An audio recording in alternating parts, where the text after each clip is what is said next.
एक राजा था जो अपनी प्रजा का बहुत ख्याल रखता था। वो अपनी प्रजा के बीच जाता और उनकी समस्याओं को सुनता था। वो कोशिश करता था कि वो उनकी समस्याओं को दूर कर सके। उसकी कर्तव्यनिष्ठा के चर्चे दूर दूर तक फैले हुए थे। एक बार राजा अपने राज्य भ्रमण करने के लिए निकले हुए थे। तब उनके कुर्ते का एक बटन टूट गया। ये देख राजा ने अपने मंत्री को तुरंत बुलाया और उसे आदेश दिया कि वो गांव से एक अच्छे दर्जी को बुला लाए जो उनके कुर्ते का बटन लगा देगा।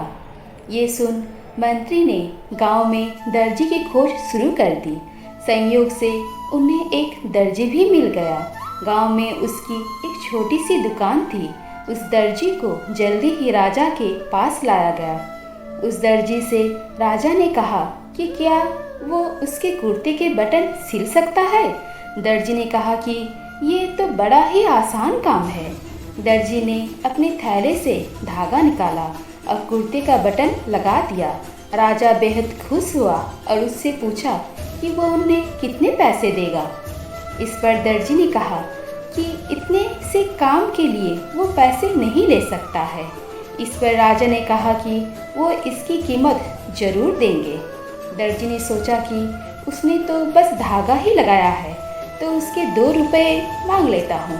फिर दर्जी ने सोचा कि कहीं राजा ये ना सोचे कि इतने से काम के 2 रुपये तो गांव वालों से कितने पैसा लेता होगा। सब सोच समझकर दर्जी ने कहा कि वो अपनी इच्छा से जो भी देंगे वो ले लेगा।